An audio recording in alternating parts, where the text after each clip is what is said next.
But good things are happening now. We had a tremendous visit in the Middle East.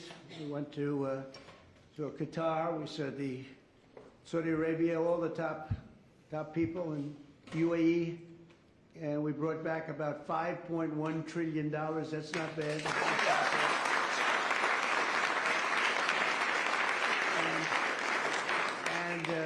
It's being credited as one of maybe the most successful visit that anybody's ever made to any place. There's never been anything like this.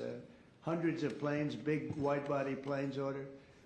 Boeing, getting them from Boeing, but I think an order of 148 planes. It's a lot of 777s. Those are the big ones, or the 787 Dreamliners, and orders of everything. The AI is going wild. I hope it's as good as people say, because otherwise some people are going to be pretty disappointed, but it seems like it is. A lot of smart people are doing it. But massive orders into our country. We did 1.4 trillion in one case. We did 2 trillion in another case. Numbers that nobody's ever really heard of before. And our relationship is fantastic with those three beautiful places. I mean, they're incredible. Money is like no place else probably anywhere. Well, we have more money, but we didn't use it right, but that's all right. Now we're starting to. We were losing in trade $5 billion a day, and now because of tariffs and other things, we're making $1 billion a day, and the tariffs haven't even really kicked in. It's a big difference. It was, for the last 4 years have been a disaster for us with trade and frankly with everything else. So we're here for a different reason tonight. We're going to have to fix this one too. We're fixing everything. We're going around Mr. Fix-It, Mrs. Fix-It. Anybody want to join me? But the Kennedy Center, when I said I'll do this, I hadn't been there. That's the last time I'll take a job without looking at it. And but it's got a tremendous amount. Lindsey Graham and some people put in the budget either 200 or $250 million. Money was spent there. Tremendous amounts of money was spent there over the last 10 years. I don't know where they spent it. They certainly didn't spend it on wallpaper, carpet, or painting. And they had over $200 million was spent. So I don't know what's going on. Pam, are you here? You hear that? No. When I hear that, I say, what? Where? Pam, where did all this money go? It's crazy.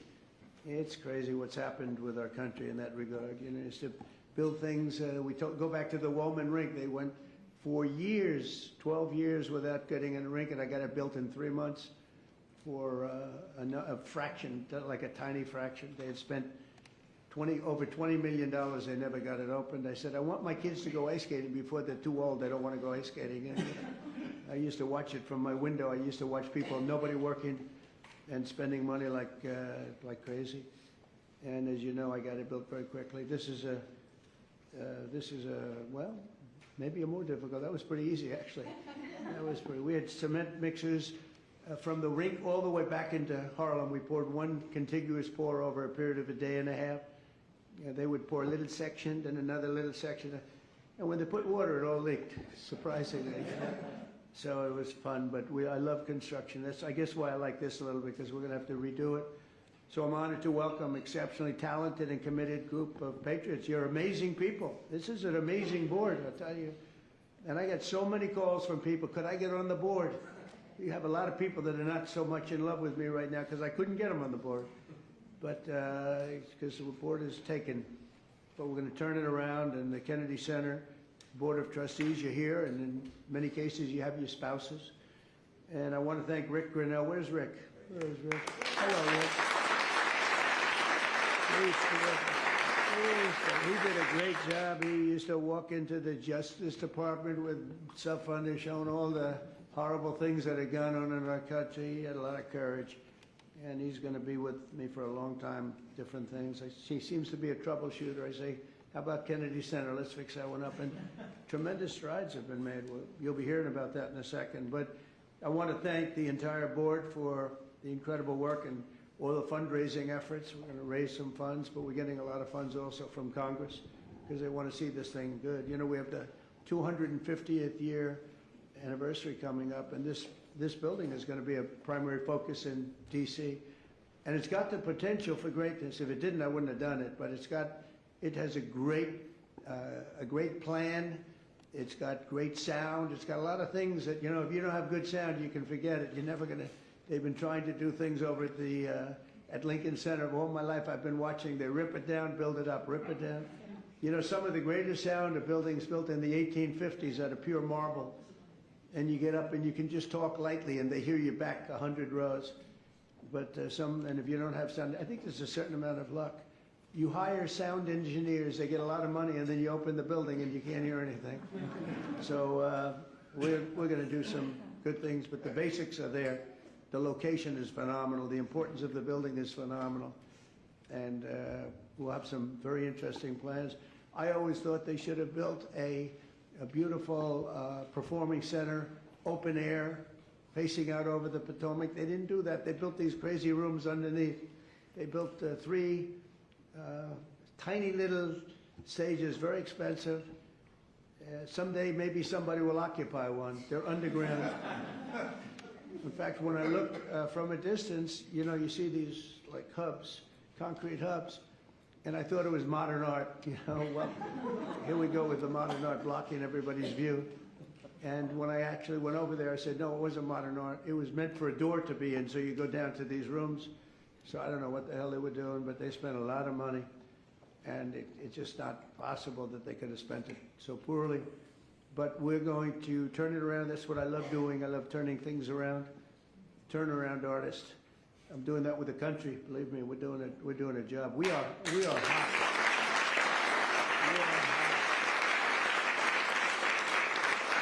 The country is hot. We, in a short period, look, we've been there for 100 days plus a few days, and as they said, the king of Saudi Arabia said, your place, your country is a whole different image now. We were a laughing stock, an absolute laughing stock, but we're not a laughing stock any longer. And, you know, I was talking to, as I said, President Putin for 2.5 hours. That was being very seriously listened to. We don't like what's happening. We don't like that we should have ever been involved. Would have never happened. But we're respected again as a country. You know, one thing that I tell you that I think is amazing, if you remember about 8 months ago, the big story was that nobody wants to join our military. We couldn't have any, people weren't joining. And they weren't proud of our country. They weren't joining police forces all over the country, Houston, Dallas, all over the country, New York. And now we have a record-setting enlistment in the military. Think of that, record-setting. The most in 38 years, but it's probably more than that. They started taking the numbers, Susie, 38 years ago, right? But the most in 30 years, probably the most ever, I don't know. But we have record-setting young people that want to join the military, and that's incredible. To have that is just absolutely incredible. And to think that 8 months ago we were all listening to the fact that this was before the election. 8 months ago we were listening to the fact that we wouldn't have any, you know, we wouldn't have anybody in our military. I mean, nobody. Army, Navy, Air Force, Marines, Space Force. I'm so proud of Space Force because we got that going. We started Space Force and they wanted to terminate it, and the military backed up. And they said, you're not going to do that. We were third in space, and now we're #1 in space by a lot. They've done a great job. They had some great commanders in Space Force. But, you know, ultimately it's going to be truly one of the most important things we've ever done because it's all heading to space. And I'm not talking about just experimental things that we do because a lot of people don't understand that. We can understand that. But we're, in terms of defense and offense of our country, it's going to be very, very important. We're #1 in space by a long shot. The Kennedy Center mission is to be the crown jewel of the arts and culture in our nation's capital, and under our new leadership, we're going to take this revered institution to heights that it's never seen before. I think we can take this to really because we have the right place. We have all the politicians, and then we have the people that want to get to know the politicians for lots of bad reasons. And, you know, we have everybody here. They have to be here for something, sometime. I've got total confidence in the just great team that Rick and the group have put together. Sergio's done fantastically. We're especially pleased to be joined tonight by Secretary of State Marco Rubio, great guy. Great guy. Really not. He's great. I'm telling you, he was born for this. He loves it. You see him, he's in one country, another country. I think he loves it. But he's so respected everywhere he goes. And I know how tough he is because I used to have to be up there with him. He was not nice. He was a tough one. He was as good as you get. I didn't know that we would end up being this close. We like each other. I think I can speak for him. I can speak for myself, but I like him, and he's done a fantastic job, and he's really, really working. And we're getting relationships that we lost that were very important for us in many ways. And so I want to thank Marco, and Marco's on the board, Attorney General Pam Bondi, who I've known so long, and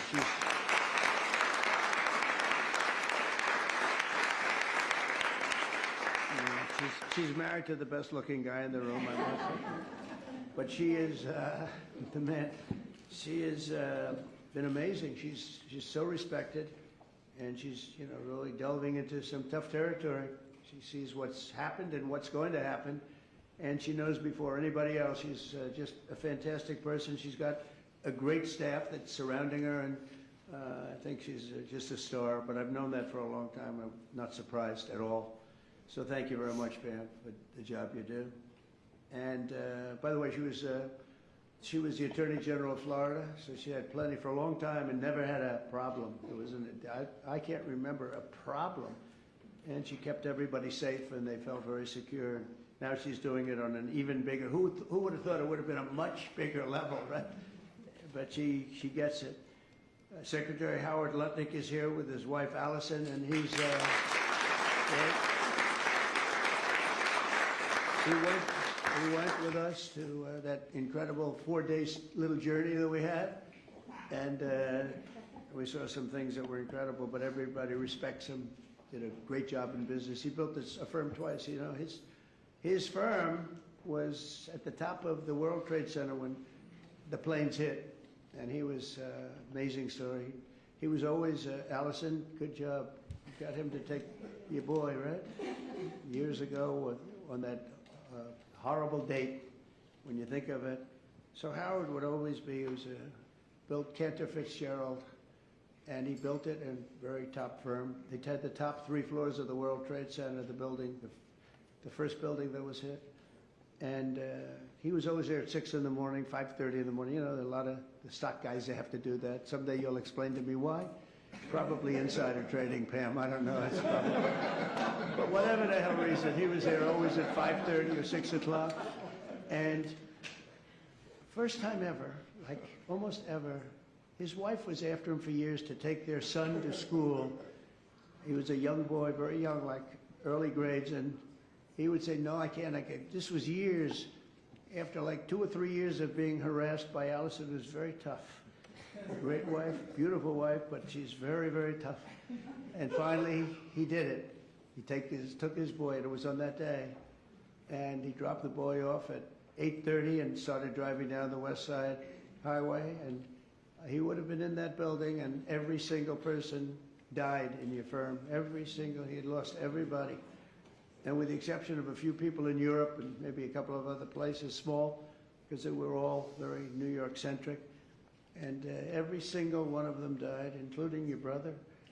And what he did was incredible, actually. He rebuilt the firm. And he gave a percentage of it for years to the people, the families of the people that died. And the new firm became more successful than the old firm, using the same name, Cantor Fitzgerald, and he rebuilt it step by step by step. And I mean, that's why I said I have to get this guy if I have a chance, if I ever do. And he was very happy. They were doing great. They were doing record business. But when I said, how about coming over to commerce, a little thing called commerce, and now I don't think you could ever go back into that world because it's so big. He and Scott are in charge of, along with others that are great, but they're in charge of the biggest deal ever made in history. It's the whole tariffs. We've taken in trillions of dollars, trillions. And we've been hurt very badly by other countries that did this to us for 20, 25 years. They were taking advantage of us. We never did anything. but now we're doing it to them and fairly, I'll tell you what, modestly. But we'll be taking, and we are taking in right now, 25% in cars, 25% on steel and aluminum, 25% on other things, and that'll be going up to 50, 75, maybe 100 in some cases. We have to get our pharmaceutical industry back. Once we establish that in another couple of weeks, it'll start roaring back. It's already roaring back because they know we're doing it. And it's really been, you've done a great job. But he said to me the other day, this is so big. These numbers are big.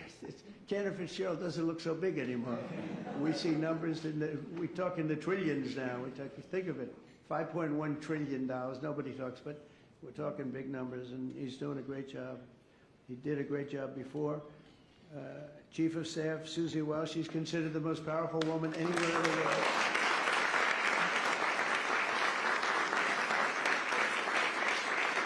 She is. She's the most powerful woman in the world. And a lot of people are saying that, but she had a couple of articles, and I said, you know, it's actually true. She can wipe out a country with just a mere phone call. It's the end of the country.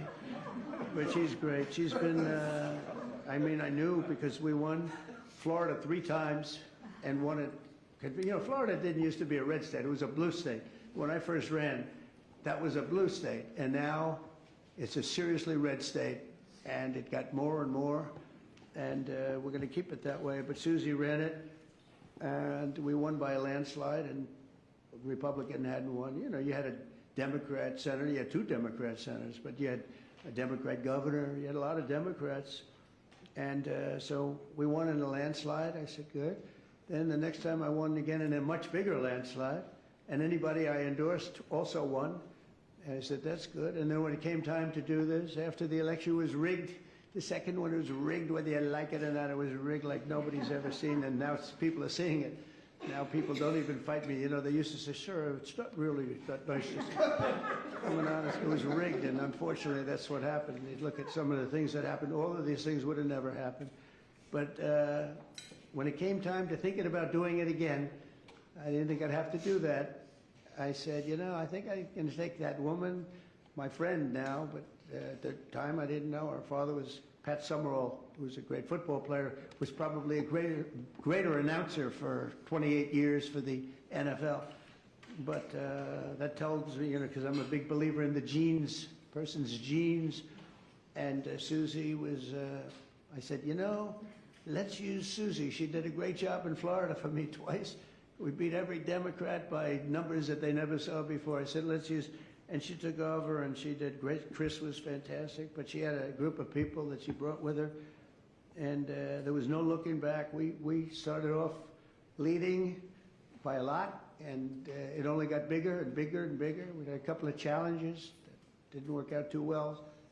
Worked out well for us, but Susie was fantastic. And now she's the chief of staff of the president, and she really makes it work. And she's the first woman, this is shocking to me, because, you know, I thought we were beyond that. First woman chief of staff in the history of the country, right?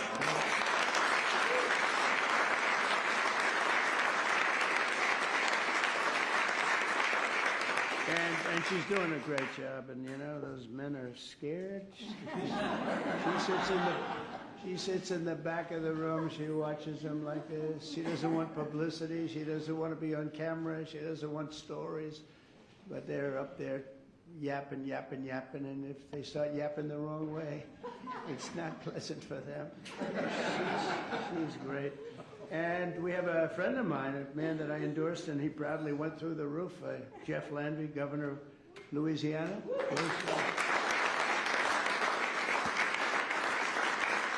Did my endorsement mean much? When I endorsed you, he became a rocket ship, right? We avoided, what I say it? We won in the first round. Yeah, it was good. We didn't want to run, we didn't want to go a second round. He went up and won everything, and he's a great governor, great attorney general, great governor. So it's great to have you. And we have so many people here that we're not going to do that, but we may play around in a little while because we're going to have some fun tonight. And we'll talk about this, but we'll talk about other things. But we might talk about some of the questions you may have. We're looking to get the one great, big, beautiful bill. It will be the greatest tax cuts in history. if we don't get it, that means the Democrats will have stopped us, and that means people will get a 68% tax increase, the largest in history. And if we do get it, we're going to have the largest tax decrease in history. And all my life I've watched politicians screaming, we will cut your taxes. This is the only group where they say we're going to raise your taxes and they think they're going to win. There's something wrong with them. I don't know what the hell. We're going to raise your taxes. And people say, that's strange. I've never heard it before. When we took over in recent months, the Kennedy Center was in dire shape. As I saw on my tour a few weeks ago, the building is falling apart. I don't want to scare people. It's in fine shape, but it's falling apart. That means, we have to see, we have Les Mis. We're opening up with Les Mis and some other things. We have Mrs. Fisher here, and she said, you know what works? Anything Broadway. So we're signing Phantom of the Opera. We're signing a lot of great Broadway, and we'll have them run for a while. And I think we're going to do very well. But it's been neglected very badly, and it needs an infusion of different things, including probably funds, but I think we're going to do very well when we get some money from Congress to fix it, because it's so important. The previous leadership wasted millions and millions of dollars and handed us a budget deficit of $26 million. Can you believe that? In addition, the programming was out of control with rampant political propaganda, DEI, and inappropriate shows. We had some very inappropriate shows, to put it very nicely. They had dance parties for, quote, queer and trans youth. And I guess that's all right for certain people. Quote, and I'm just quoting, I'm not saying it, queer and trans youth. That wasn't working out too well. They had a Marxist anti-police performance, and they had lesbian-only Shakespeare, which is different. Who thinks of these ideas? It's different. Oh, we're bringing our country back so fast. The military is so much better. Everything, it's just gone. They had people who were paying them $400,000 or $500,000 a year to teach DEI. Just 12 weeks, our new board has balanced the budget. Think of that in 2026 budget. That's a pretty good job you've done. So that's amazing. So the 2026, I told you it was 25 million under, balanced now for the fiscal year. Eliminated DEI initiatives in all cases, brought back family-friendly programming that will attract large audiences once again, and launched a plan to renovate the building and reclaim the grandeur as a landmark, really a Washington landmark, which it always was. The Kennedy Center will also play an important role in our national celebration to commemorate the 250th anniversary of America's founding. So we have three really big. We have that. We have the 250th anniversary of America's founding. That's a big deal.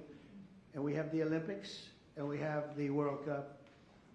And, maybe I got lucky, because I got the Olympics and I got the World Cup. I did nothing to help the 250th anniversary. If I take credit for that one, then you'll say, I think he's exaggerating.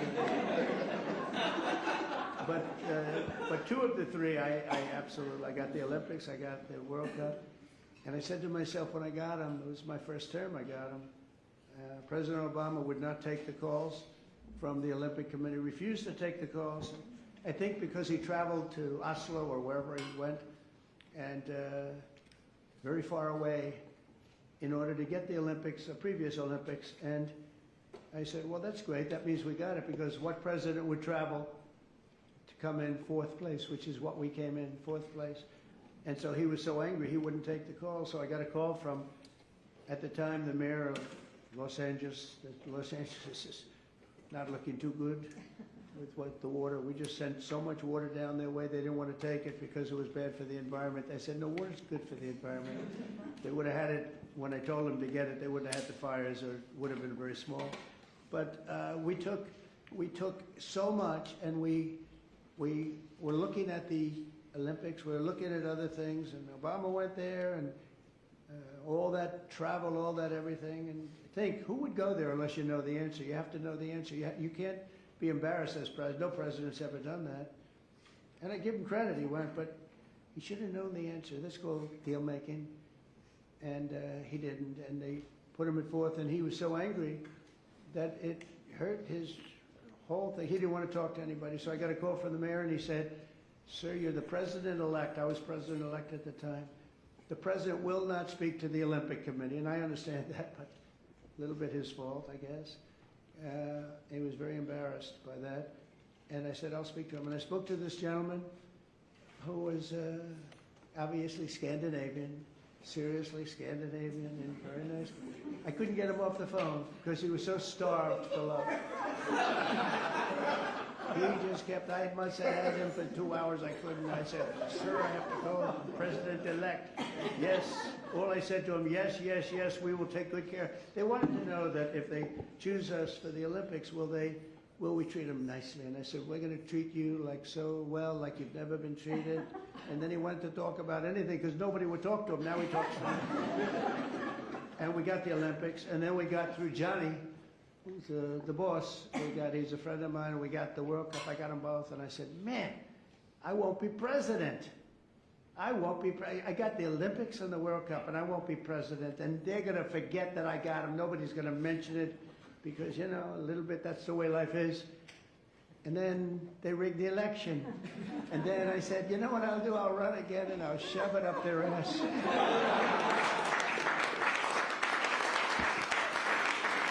And that's what I did. And all of a sudden, I then realized, I said, "You know what? I got the Olympics, I got the World Cup, and I got the 250th. Look at the way this works out." So if they would have left us alone and wouldn't have cheated on the election and wouldn't have rigged it, I would have been retired right now. I would have been happily doing something else. And instead, they have me for 4 more years. So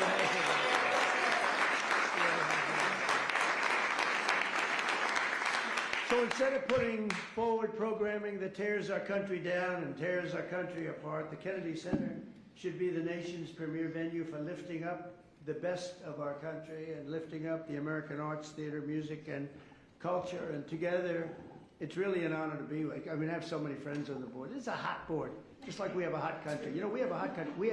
Our country was stone cold 8 months ago. It all began on November 5th. Does anybody know that that was election day? And from that moment on, and then January 20th came, and what we've done, we have almost no inflation. Our energy prices are way down. Our gasoline costs are way down. Groceries are way down. Eggs. Remember, they hit me with eggs my first week. Sir, the fake news, those people right there, they're saying, "Sir, eggs have gone through the roof." They were doubling and tripling eggs. I said, "I don't know what I just got here, excuse me." And through she's done a great job, Brooke Rollins, Secretary of Agriculture. Anyway, the prices came down. They didn't want us to, we had the egg roll here a couple of weeks ago for Easter. They didn't want us to order eggs. They wanted the eggs to be made out of plastic. They wanted plastic. I said, "I'm not going to do that." But by the time it came around, the egg prices are way down. The groceries are way down. Everything is way down. We are just doing great. Think of it, no inflation. And we're taking in billions, hundreds of billions of dollars in tariffs, which we never did before. We got a hot country right now. We have a country that people are proud to be a part of. So we're going to honor the legacy of President Kennedy's great legacy.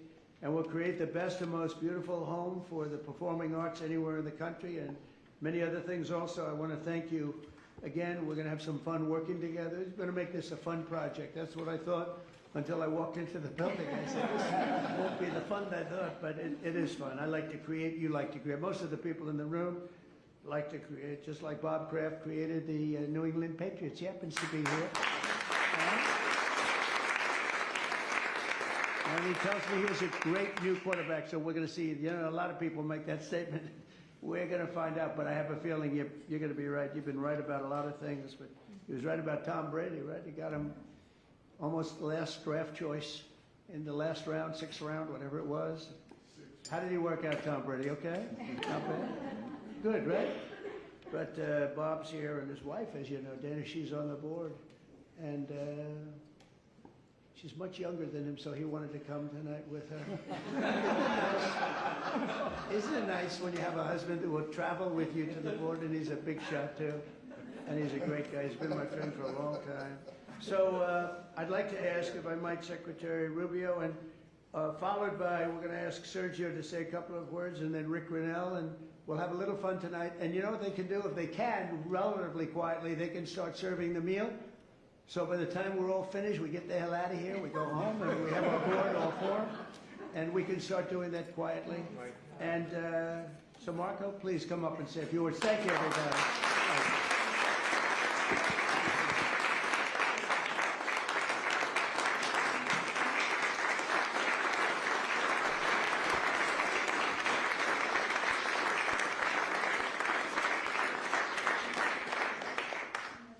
Thank you all for being here tonight. It's an unusual day. You know, it's not often you wake up in the morning and your first meeting is with the Pope and your last meeting is a dinner with the President of the United States. That's a heck of a day.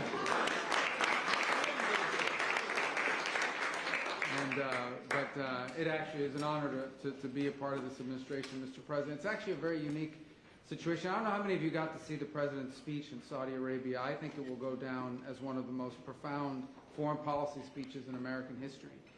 And where it outlined a vision for the future and a vision of prosperity. And I tell people, we have a president of peace. In fact, I'll tell you kind of an aside, one of the cardinals I was meeting with, Mr. President, the day before the papal mass said to me, you know, it's very unusual for us. It's, you know, we have an American president that wants peace, and it's some of the Europeans that are constantly talking about doing war stuff. So it's kind of the world's upside down in their mind right now. It's usually the other way around. And it's a great honor to work for a president who literally spends half his day, maybe more, trying to stop wars, end wars, prevent wars. And it's an extraordinary thing to be a part of, and thank you for your leadership on that front. He's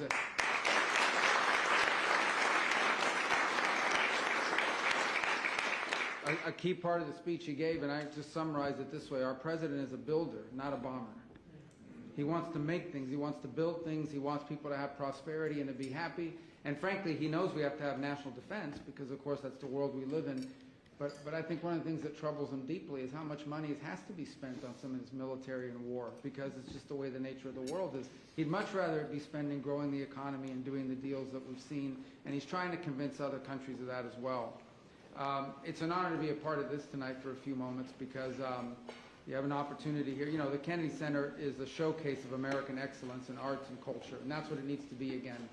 And the work that Rick and his team are doing, both to bring the building and the actual function of the organization to reflect that, but the programming is the other thing. We're really excited to see the programming, the shows that are coming, that will be a highlight of American excellence and of American culture and American entertainment.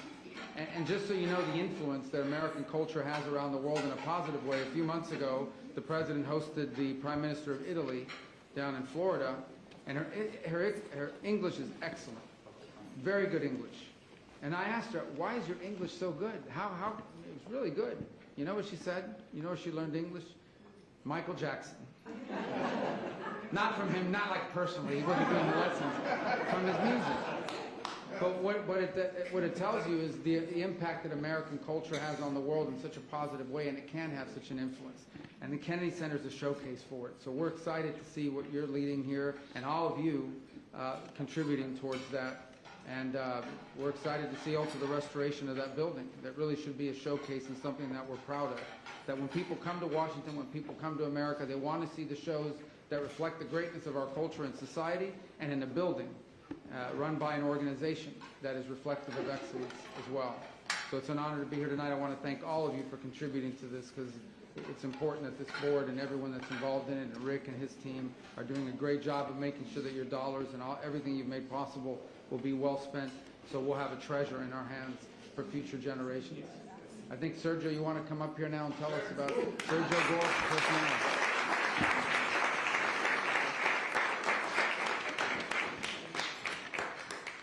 Good evening. It's an honor to be here with all of you. We're here to honor the spirit that makes America exceptional. Under President Trump's leadership, we're witnessing the revitalization of American culture, a return to the values that fuel our greatness. I can't think of a better chairman of the Kennedy Center than President Trump. And a lot of you know his incredible record when it comes to dealing with these individuals who become American icons. So from Michael Jackson to hosting Pavarotti many times, to Andrea Bocelli, to incredible individuals that have changed the landscape of art and music. A couple of years ago, we were publishing a book, and it was called Letters to Trump.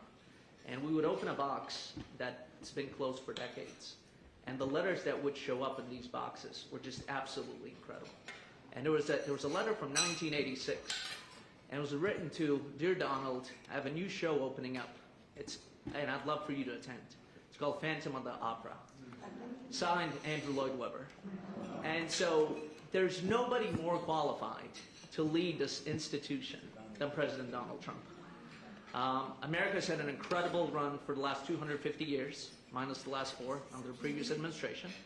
And so we hope under his leadership, under his vision, under this entire team, the next 250 will be just as great.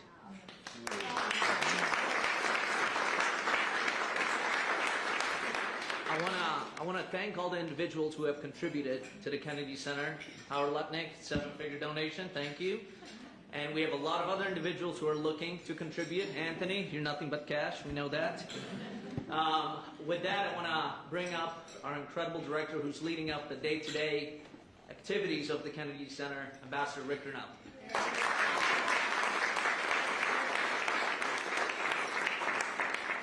I'll be very quick. First of all, how great is it to have a president who actually cares about the Art Center?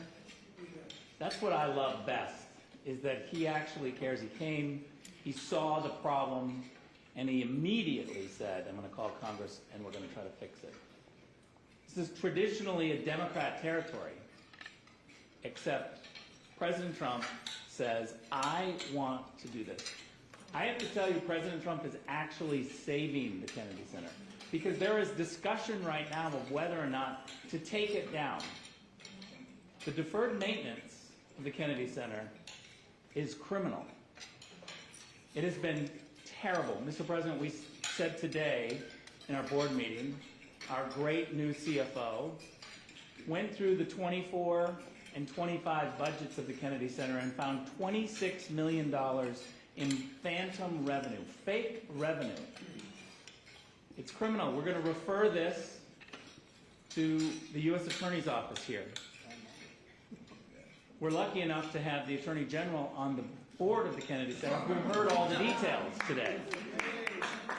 She heard the details. And this is unacceptable in America, to have a fake revenue of $26 million fraud on previous donors. It's unacceptable. But I'm here to tell you that what we have is total transparency now. We want people to go through the budget. We want them to question it. We announced our program today, which is literally shocking the media, because they're saying, okay, this is pretty good.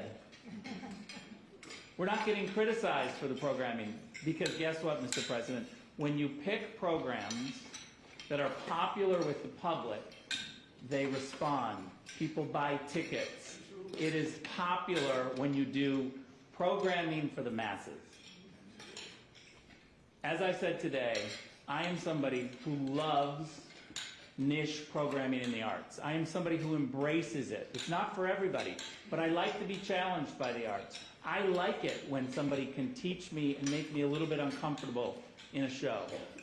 But one thing that we're not going to do at the Kennedy Center is inappropriate content for children. We're going to protect children, and we're going to make sure that we are absolutely not losing money on our program. We can't do arts education if we don't have enough money and we have fake revenue coming in.